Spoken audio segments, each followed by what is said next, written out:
Welcome back to the PS Pub. Today's game is Ghost Rider, and in honor of our fiery friend, I'm going to be enjoying some spicy wings instead of any sort of malt. From Hellboy to Ghost Rider, I figured I'd keep the movie/comic tie-in video game train rolling with the Nicolas Cage-helmed Ghost Rider video game that, spoiler alert, does not include Nicolas Cage for some reason, but does include the other actors from the film. But I'm getting ahead of myself. In comparison to Hellboy, my comic book knowledge is somewhat limited when it comes to Ghost Rider. I have read a few stories and some of the older Midnight Suns stuff, but other than that, the most exposure I have to the Devil's Rider is through media like MVC3 and the Ghost Rider movie that, as I said, starred Nicolas Cage. And I liked the movie for what it was. It wasn't the greatest Marvel movie, but it wasn't the worst. The biggest thing I disliked about Ghost Rider the film, though, was Blackheart's design. I didn't hate the actor playing Blackheart, I'm sure he did the best he could, but this design in comparison to his look in the comics, and even as the boss in today's game, was just, well, it's just not great.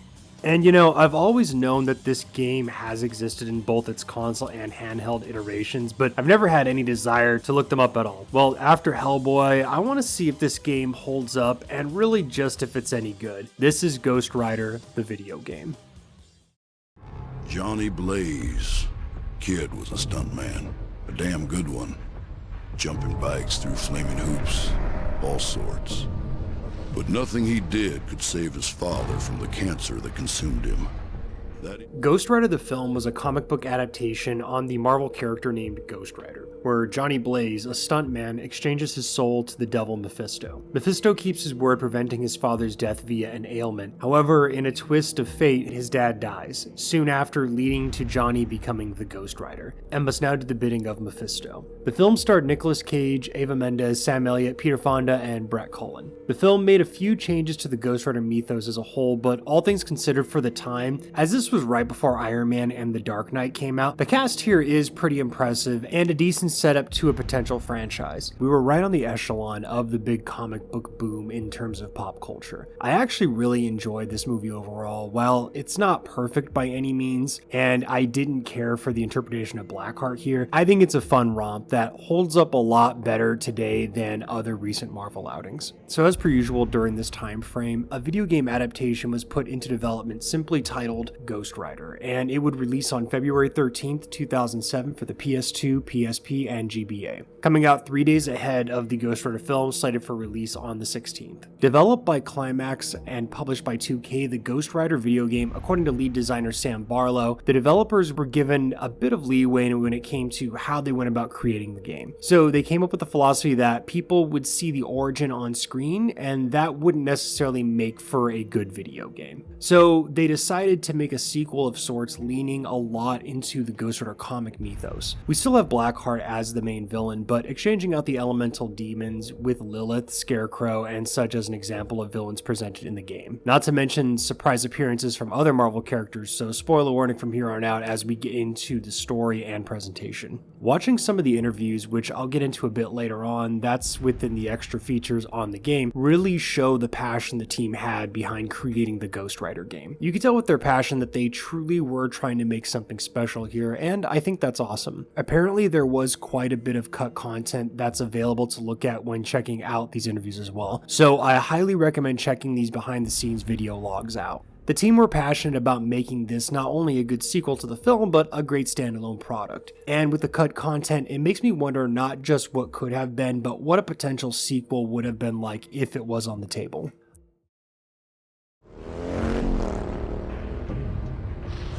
Johnny Blaze still thinks his destiny is his own. I want a word with him below, where even angels' eyes are blind. As you wish, I will bring the Ghost Rider to you.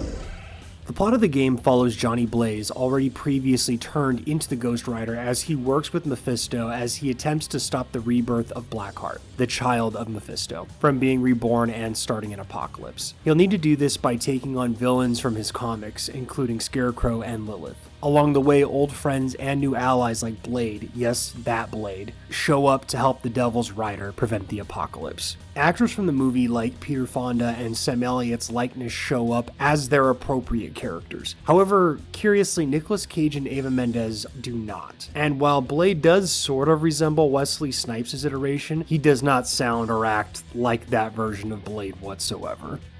Blackheart, son of the demon lord Mephisto, me and you gonna take a little ride.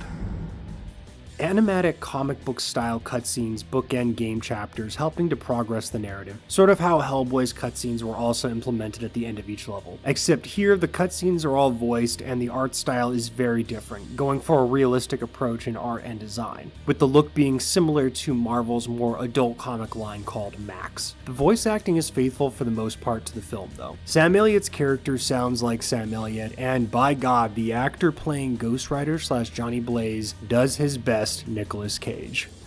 You got more pressing matters to attend to. Problems? They hit the army base at Fort Nelson last night. And? From there they can... You okay? I am now. Was that? Yeah, Mephisto. Is he gone? For now. He'll be back. He is in hell. According to art director Glenn Brace via his interview reimagining the comics as an unlockable in the game, Marvel and the film studio were fairly hands-off when they were developing the game, allowing them to not only take inspiration from the movie and comics to create a whole new experience, but they were allowed to redesign characters who were mainstays and lesser knowns from the comics in order to really elevate the Ghost Rider games to a standalone experience for the PS2 and PSP. I assume this also goes for the GBA version as well. I'm also assuming Nicolas Cage and Eva Mendes were a bit too expensive to get their likeness for the game, but I can appreciate that they at least kept to the spirit of what the characters from the film would look like. Whether you liked the Ghost Rider movie or not, I know it was somewhat divisive. I think it's cool that they were able to juggle both the film's interpretation of Ghost Rider and the comics while still making this game their own thing and having it work very well, overall blending new ideas with the pre-existing source material. In the end, Ghost Rider the game acts as a sort of companion piece to the film while still maintaining its solidarity, giving players who didn't watch the film a chance to enjoy it on its own merits and fans of the film a sequel to sink their teeth into. As for the story itself though, honestly it's only a few notches above Hellboy's, with a lot of the plot being somewhat incoherent. Now, in fairness, the plot, story, and pacing are a lot better here than Hellboy the Science of Evils, with a structured narrative and a conclusion that isn't super hard to follow. I'd even argue the idea for the plot in this game is better than the movie itself as well. The idea of Blade and Ghost Rider teaming up to take on Blackheart in a sort of mini Midnight Suns collaboration sounds freaking sick, but the potential is kind of wasted here, as the exposition in the game with the cutscenes have that it's just enough feel to keep the plot moving. Ultimately feeling like a lot was either cut or downsized for this release. Like I said a moment ago, the plot does come full circle in the end, no pun intended for those that have finished the game, leading this wild goose chase story to a conclusion. Although the characters even admit the plot's a bit all over the place for a story reason, to me that doesn't really excuse it from the numerous plot holes, and characters just up and leaving the story and never returning, or a character randomly showing up to take center stage we've barely seen in this at all, with little to no explanation. Designing Ghost Rider by lead designer Sam Barlow elaborates a bit more on the thought process for the story, showing that a lot of care and research was done when developing the story of the game. He also states early on they wanted the game to be a sequel to the film, but add in a lot of the Ghost Rider mythos, and you can really tell that he and the team working on this truly enjoyed what they were working on and appreciated the character Ghost Rider. Still, it feels like despite a lot of creative freedoms and love put into crafting this game, the true vision of what could be with a dark horror inspired Ghost Rider game never fully gets there. Sam even mentions that they had to keep the game at a T rating, and when looking at some of the concept art, you can tell they wanted to make this a lot darker. So it's possible they needed to keep the game's darker subjects and violence toned down to more line up with the film. Or it could be just as simple as creative liberties needed to be taken taken with the PSP port in order to fit a similar experience inside the Sony handheld, and let's not forget this was a movie tie-in, so speculation entirely on my part, but I imagine there was definitely time constraints here. Now, I don't know if the PS2 version's plot is a bit more fleshed out than this, but the idea itself would make for a sick movie and an awesome sequel had we got that instead of the other Ghost Rider follow-up. Like Hellboy: The Science of Evil, this kind of makes me want to try out the console version to see how much these aspects are expanded upon. However, on its own merits, without looking at the console port, the storytelling could have used a bit of work and retooling to get the whole idea across. It's serviceable as I could piece together what's going on, but I still think it could have been handled a bit better. Sound design wise, everything for the most part is pretty well done. All the voice actors are clear and crisp sounding, with the only low point being the upgrade menu. When you finish upgrading anything, you'll hear this clip of the caretaker. Enjoy. It could just be me, but it seems way more low quality than the other audio tracks in the game. The music here isn't too bad either, fitting that horror metal aesthetic the team was going for. Each level has a different song, but the stages all inside the level all loop that same song. So be prepared to hear the same variation loop over and over until you're finished with the level entirely.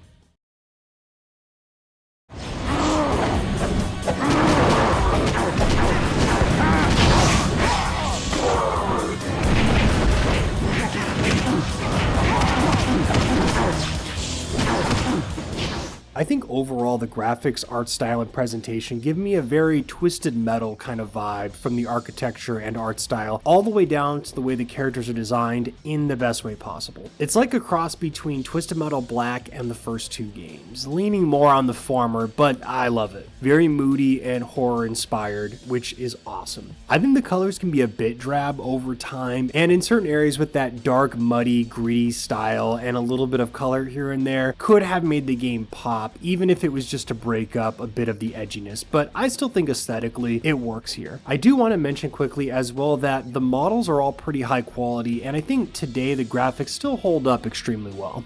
There's two gameplay modes in Ghost Rider, your hack and slash gameplay on foot and a motorcycle slash racing mode, the latter of which was exclusive to the PSP game. Your health bar on the top left here is consistent across all gameplay modes, but for the sake of simplicity though, let's start with the on foot stuff.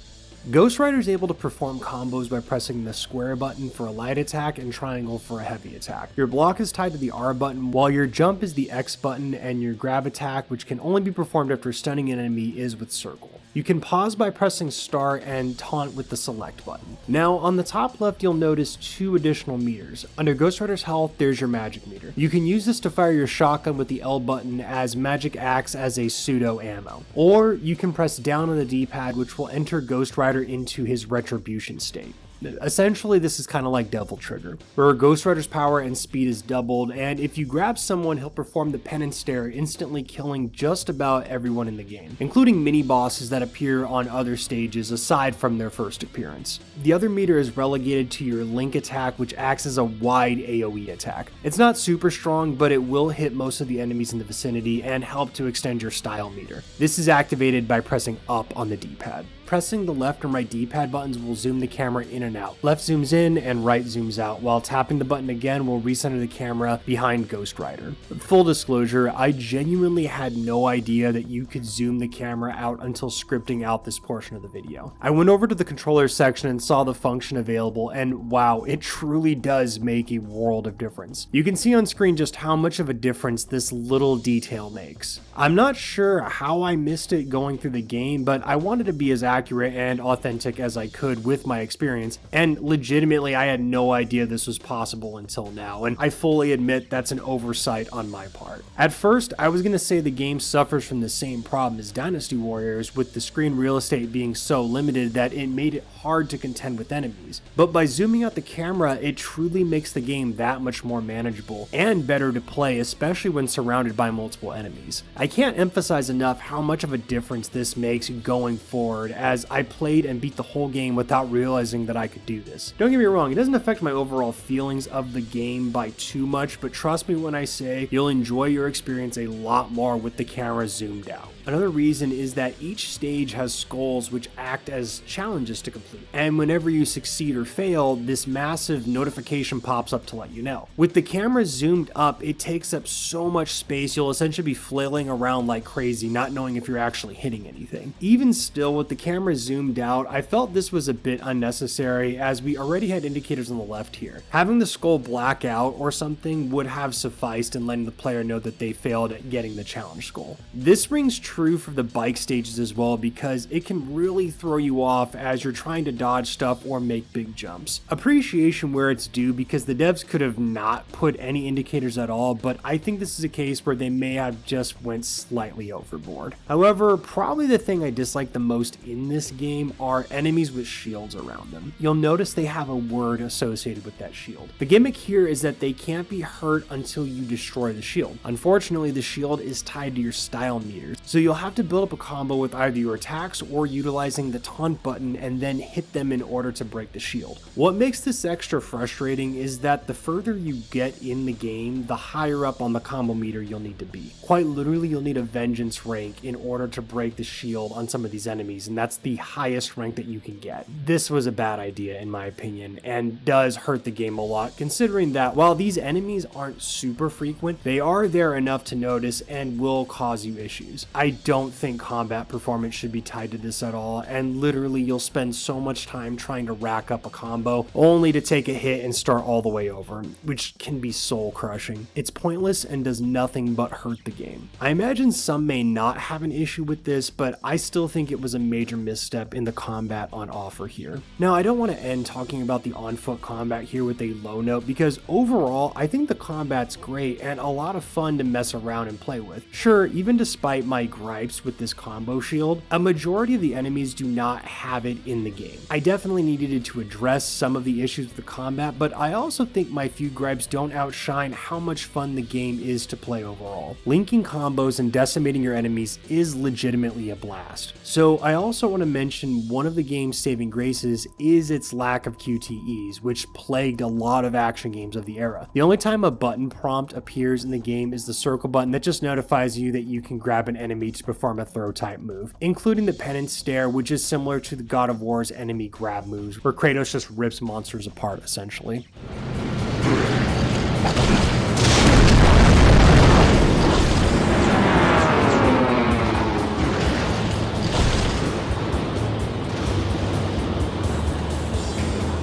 On bike, you'll accelerate by pressing R and brake with L. You can steer using either the thumbstick or D-pad. Ghost Rider can also attack with his chain using the square button, while the circle button will fire a projectile. You can also jump by pressing the X button. As you play through the game, you'll unlock more abilities that enhance Ghost Rider's motorcycle skills, including a double jump by pressing X twice and bike slide by pressing triangle. These usually appear after defeating a level's mid-boss, which usually shows up around stage 3. I already mentioned the double jump and slide, but there is also a speed boost and water riding ability. I thought these stages were okay, but I enjoyed the challenge maps and multiplayer aspect to these bike levels quite a bit more than the single player levels based off of these, but I am getting ahead of myself slightly. These stages will consist of Ghost Rider traversing a windy and hazardous road where you'll contend with enemies both on the ground who can fire projectiles at you or other bikers who melee attack you. The level ending only once you've reached the other side. There are also 2 boss battles in this mode where you'll just need to take down these bosses' health to beat the stage. I will say overall, these levels are okay, but are a bit on the shorter side, being my only real complaint, as most of the hazards are pretty fair, and as long as you're paying attention, you should make it through okay. A small handful of jumps can be frustrating, especially in some of the later stages. However, after a little trial and error, you should be able to get over all of the major jumps in the game. Personally, I didn't lose all my health and die on any of the bike levels that I can recall off the top of my head. This includes the boss battle stages, as these sections, at least on the medium difficulty, didn't punish you too hard for failing a jump or crashing out on your bike.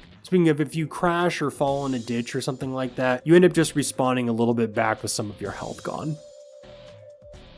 While Hellboy: The Science of Evil may have taken elements of God of War and DMC a little more loosely, Ghost Rider wears the badge proudly as a clone for both franchises, and I think it actually was better for the game overall. Ghost Rider's chain attacks and the way they are performed are so similar to the Blades of Chaos that if you were to blink, you'd think you were playing a God of War game. Quite literally, there are certain combos and moves from the game that look directly ripped from the Greek saga of God of War. Not to mention the style meters and bars are directly DMC inspired. The thing is, I like both of those franchises, so I don't mind playing clones of them as long as they play good. Now, where my big complaint with Hellboy was the combat not feeling like it flowed into each other, Ghost Rider was the exact opposite. Everything was fast, chaotic, but its flow was fantastic. Very few times would I feel like the combos were hung up and each move would flow into the next very smoothly. I'm not sure of the console port. As I said, I haven't played that, but even on the PSP, the combat here is impressive and actually has quite a bit of depth and strategy, with so many options for mix-up and combo variations. Not to mention being able to pause the game and easily look up attacks is a blessing. I don't want this video to turn into me just harping on Hellboy, but I wanted to look at these two games back to back so comparisons are going to naturally be made, so I may as well just talk about them as I see them. All this being said, and it might be a bit surprising, but where I think Hellboy gets the leg up on Ghost Rider is actually in its level design presentation. Now, Ghost Rider's graphics being quite impressive does come with a slight caveat. I mentioned earlier that the game itself consists of 5 chapters with 6 stages each. This might seem like a lot on the surface, however, each chapter feels like one level in a game that's broken up to 6 different sub-levels. Like, if you eliminated the end screens and just stitched each of these sub-levels into one giant level, I feel like the game would flow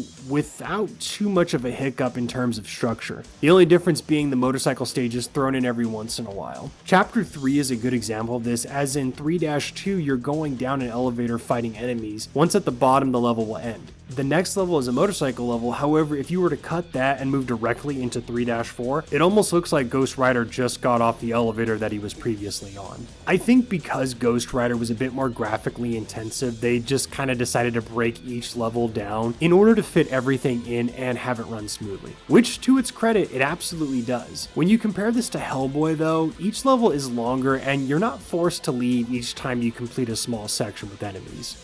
Now, whether or not that's a good thing or a bad thing will be up to you, of course. Hellboy may have longer levels, but they are a bit more bare bones and sluggish to get through, in comparison to the flashiness of Ghost Rider. I do go back and forth on this a bit, as overall I think Ghost Rider is a much more enjoyable game to play, but having to stop every few minutes of gameplay to pick the next level can be a bit annoying. I might have even gave it a pass if there was an option to just go to the next area as opposed to returning to the level select screen, but it is what it is. Hellboy had issues, but at least the levels were longer. I think the gameplay loop overall reminds me of like challenge maps from these types of games on console, where you replay a level you played previously, only this time there are enemy challenges, and the better you do, the more points and unlockables you get. It's just that in this game, they took out the stages and strictly made them timed challenge maps with cutscenes every so often. Also, as I type this, the on foot sections also remind me a lot of Onimusha's Demon World challenge, mainly because to progress in a level, you have to step on a little portal just like in Onimusha, and as you can see here, in order to progress in each of the stages you have to step on these little portals as well. Shifting gears slightly to something a bit more positive though, the bosses in the game are pretty awesome. I went into the game blind, so seeing the characters like Lilith and Scarecrow show up were a bit of a surprise in the best way possible. The 2 motorcycle bosses were basically the same, just with different hazards on the road. However, the other boss fights were way more interesting, with each one being a bit different and having gimmicks that made each fight more interesting. The highlight for me being the fight with Scarecrow, where you need to knock him down off a pillar before you can punish him. Sure, ultimately, the way you beat these bosses are whittling down their health, but each fight felt kinda epic in their own way, with some nice cinematic elements happening here and there to keep the boss fights spicy and interesting. These boss fights, though, 100% are the highlight of the game.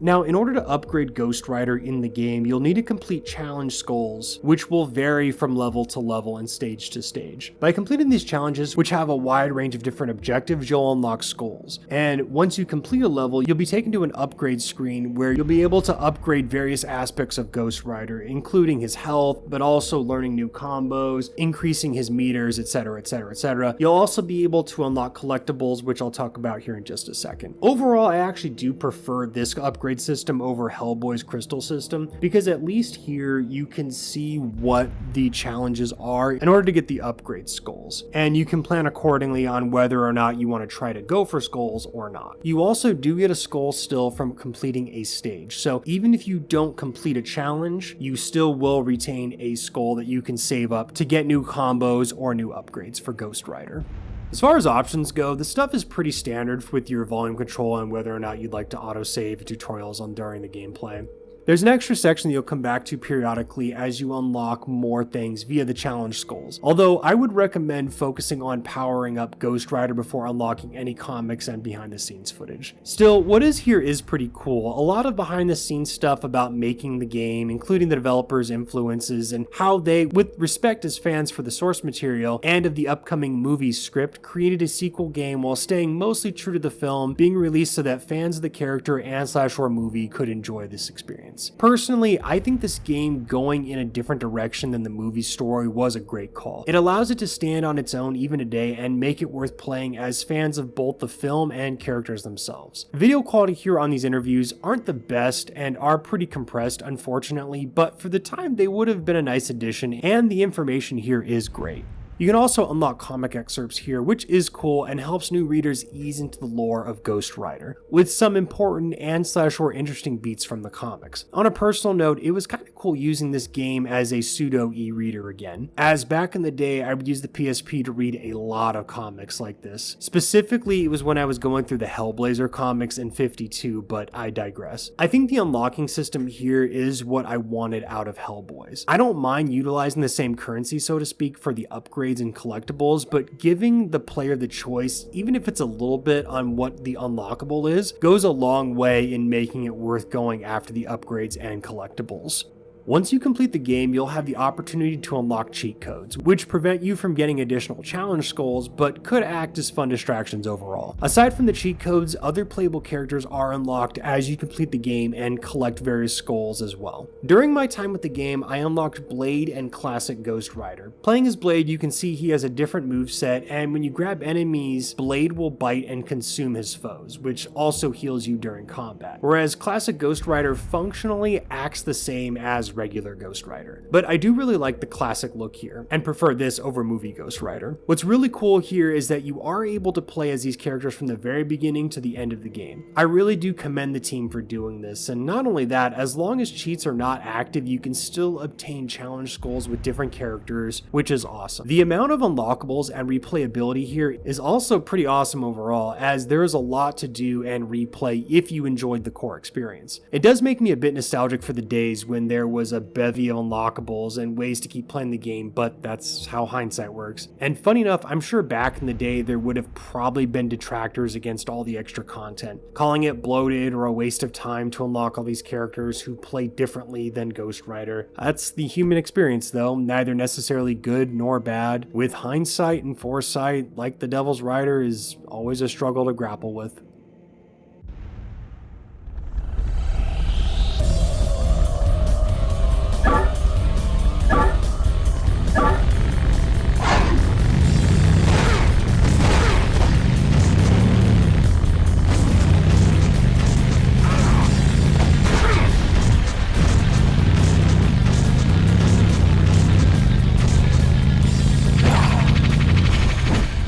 In Ghost Rider for PSP, there are challenge maps that allow you to earn more skulls and really dive into the motorcycle mechanic even more. You'll be able to choose from a handful of riders, with the racing mechanics being similar to Mario Kart. You'll lose the ability to melee attacks. Instead, the square button is replaced with the base projectile shooting attack that everyone has, but you'll also gain the ability to pick up different items to attack your opponents with. There are also a few different types of races you can compete in that aren't straight race to finish style matches. Vengeance is your standard race to the finish line, with whomever coming in first winning the match. Similar to Mario Kart, there are power-ups you can use to attack the other riders, ensuring you are the one to cross the finish line. Survivor, which sees your character slowly losing health via a viral infection, only replenishing after passing a checkpoint. However, each checkpoint that's passed, the infection becomes worse and worse. The last player standing is declared the victor. You can, however, continue to harm the other riders by utilizing power-ups gained along the track. Finally, there's Eliminator, which sees each racer start with 3 lives. At the end of each lap, the racer in last loses a life. Lose 3 lives and you're out of the race. This continues until all racers are eliminated, leaving only 1 racer. There are multiple power-ups you can get, including a homing missile, health pack, a mine, speed boost, a power-up that allows you to travel off track without losing speed, and finally a darkness move that is completely brutal, blurring your vision and darkening the screen. If this thing either got taken out or nerfed slightly, just blurring the vision, it would be alright, but I'd argue it's worse than the blue shell in Mario Kart, because at least there you can still see where you're going and what's about to happen. There's 10 different riders to choose from, each with their own differences in offensive capabilities, acceleration, and top speed.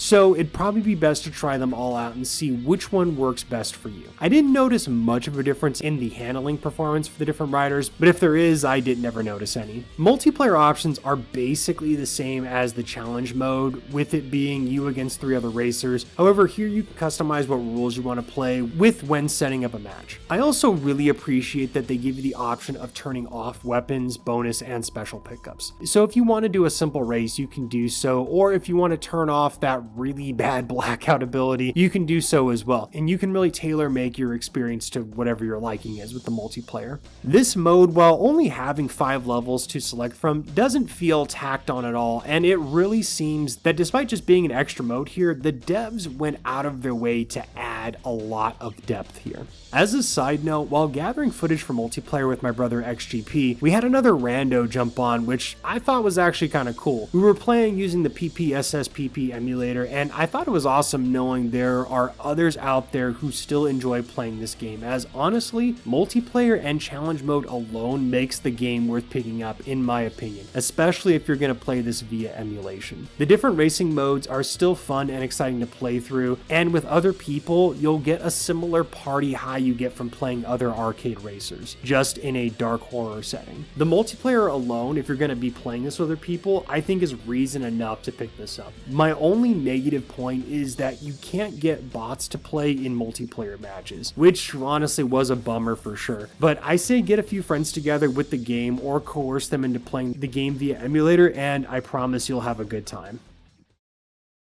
This is one of those times where I feel like the reviewers just got it wrong, and I'll have to disagree with the general consensus on this game critically. According to Wikipedia's reception chart at the bottom right of the Ghost Rider games page, you'll see the game got mostly negative reviews. On Metacritic, it received a generally unfavorable 49 critic score. However, the user score rates it at 7.3, which I feel is a bit more accurate. I myself gave it a 7, leaning on a 6.9. In terms of my ranking here on the channel, it goes in front of Medal of Honor Heroes, as I had a much better time with Ghost Rider, and I think the game holds up way better than Medal of Honor Heroes does. Funny enough, both games have challenge maps that are very similar, with each stage individually also being very short. Ghost Rider and Medal of Honor surprisingly have quite a few similarities in terms of its features and its length, but to me, I still think Ghost Rider edges this out completely. I don't think it quite beats Rengoku in my opinion, but it was pretty close. I think Ghost Rider has its flaws for sure, and in terms of the level design, I would have preferred the levels not broken up into separate stages, but I'd argue overall it's a bit of a hidden gem today on the PSP. Seriously, scripting this one took me a lot longer than I initially thought it would, as I kept finding myself saying,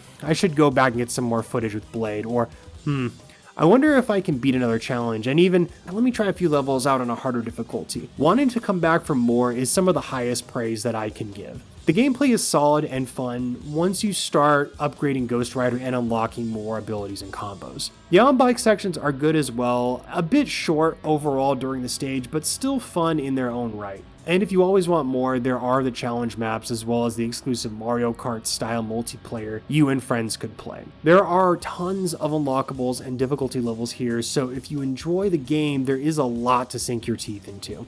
The story admittedly does miss being something really great, but it's also not the worst I've seen in terms of its pacing and the way the plot is presented here. After finishing the game and looking online, I did see some people talk about how both the console and portable versions each kind of have their own strengths and weaknesses. The console has the more fleshed out single player experience, while the handheld has more extras and features. I can't confirm this as of right now, like I said, but in a way, it almost feels like playing both of these will give you the true Ghost Rider video game experience. I only casually appreciated Ghost Rider before playing this game, and this made me want to check out more of his stories and lore, even picking up some of these epic collections from Marvel. So I imagine if you're already a fan, there is a lot to like here, as the devs really did go out of their way to respect the character the best way that they can. Hilarious Nicolas Cage impersonations aside. If you're more of a physical collector, Ghost Rider on PSP is between $10 and $24 on eBay right now. So if you want a physical copy, I think it's well worth it. Overall, this was a major surprise, as after Hellboy, I went in with low expectations and I was genuinely surprised. Is it perfect? No, and there are aspects that could be better or polished, but what is here is great, and I think if you're even remotely interested or have played the PS2 version, give this game a shot and I don't think you'll be disappointed. Make sure to like and subscribe and let me know what you thought of Ghost Rider. Did the critics get it right? Let me know what you think, and as always, thank you for stopping by.